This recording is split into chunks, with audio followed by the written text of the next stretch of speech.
Hello and welcome to our weekly update. Today is August the 28th and we have a couple updates for you. One will be the encryption. What we will publish is we will publish a video that we generated a key from. You will see it. We're gonna give you the key that we used to for our generated encryption, and we're gonna give you the source code. With this video, we're gonna attach the link where you can get it. And the first person who could decrypt this message will get 10 Lunaro coins, and the other one will be talk about our wheel, putting it together. So what we have done in terms of the wheel, if you remember, we were using carbon fiber that we put into vacuum chamber and mold. We had this part 3D printed. This is our holder, right? And it would fit in like so into here, right? So this spring, right? And this is the spring that gives that action, and then we'd have to have 1, 2, 3, 4, 5, 6, 7, 8. A couple more pieces, not a couple more, I mean a lot more. And this is it being in place right now. So it is coming together. We need to finalize. So this is one wheel. We'll need two. Okay. So that's the wheel. So if you remember, we were refining our 3D printer, and this is our, if you pan over here, this is what we've implemented. So this is the control for the 3D printer, and what we will be using this for is essentially we're wanting to make the inner piece that holds all the carbon fiber springs together for the holder.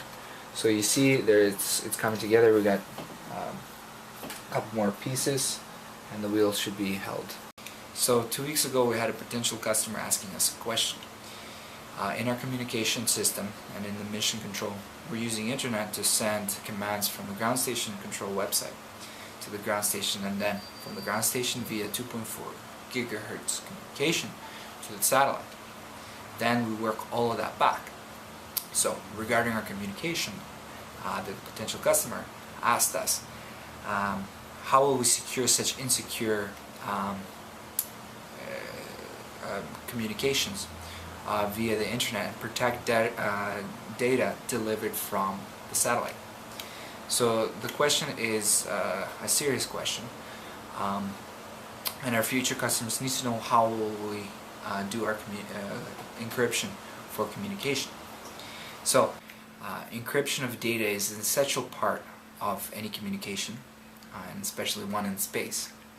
There are currently encryption methods using different encryption algorithms, such as AES, just like in your wireless router, or RSA, that is used in your HTTPS bank transactions. And there are also other encryptions. And those algorithms are based on key points. The first one is using a small key, which allows encryption of all communication sessions, and under the assumption that communication will be secure as long as the security measures will be kept on that small key. The next one is based on special mathematics with heavy involvement of prime numbers, natural numbers greater than 1 that have no positive divisors other than 1 in itself. The last main principle that majority encryptions use is the idea of pseudo-random sequences, with the word pseudo meaning having a Greek meaning, which is false, fraudulent, or pretending to be something that it is not. Okay, let us try a typical sample. Two prime numbers, 7 and 11. Let's set initial values of the pseudo-random sequence as 1. So 1 times 1 mod 11 is equal to 7. 7 times 7 mod 11 is equal to 5. 5 times 7 mod 11 is 2. 2 times 7 mod 11 is 3. 3 times 7 mod 11 equals 10. 10 times 7 mod 11 is 4. 4 times 7 mod 11 is 6. 6 times 7 mod 11 is 9. 9 times 7 mod 11 is 8. And 8 times 7 mod 11 is 1. From then the sequence will be repeated. So the length of our pseudo random sequence is 10. It's not very strong.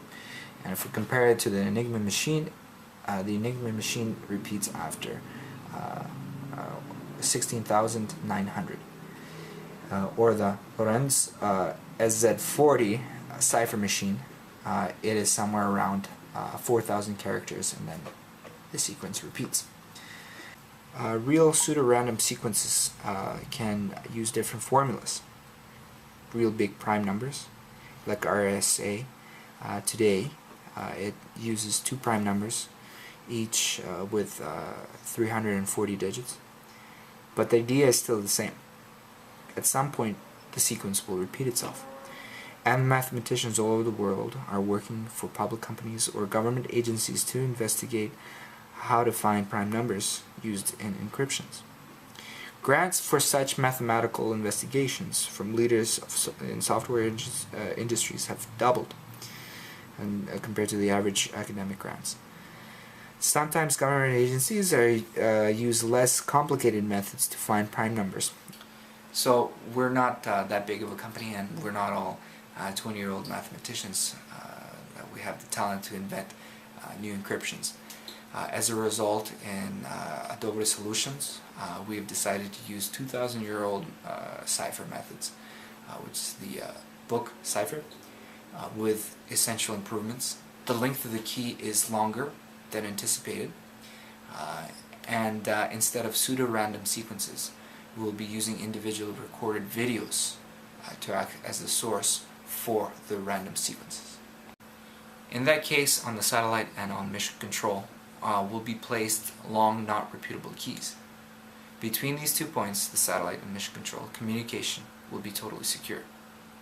And the amount of parties that will be able to read the data will be limited to the amount of the keys, to the copy of the keys.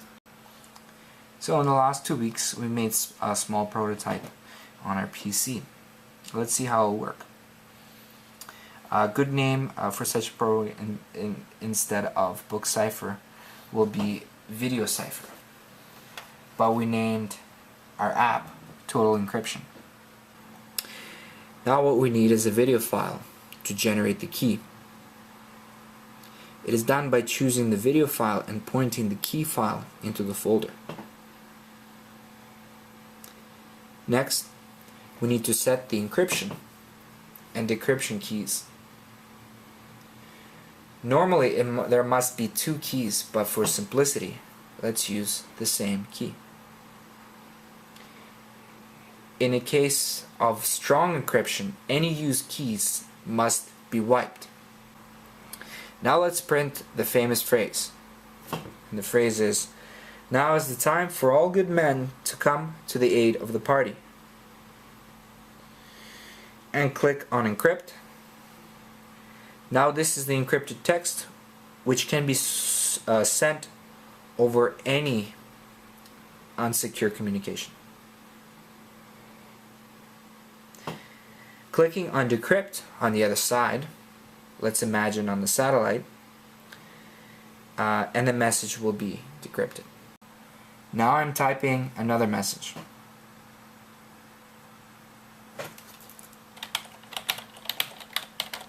So this encrypted text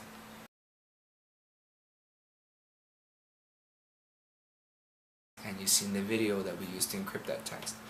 And we have a fun challenge for you if you choose to take it, and that challenge is to decrypt that text, right? And the first person to decrypt that text before October the 10th of 2013 will get 10 Lunaro Sterling, and these guys are worth, 10 of them are worth $2,000. And what we're going to give you is the link to the source code of our program and the key. And that's the challenge. And thank you for tuning in, and we will see you in a week.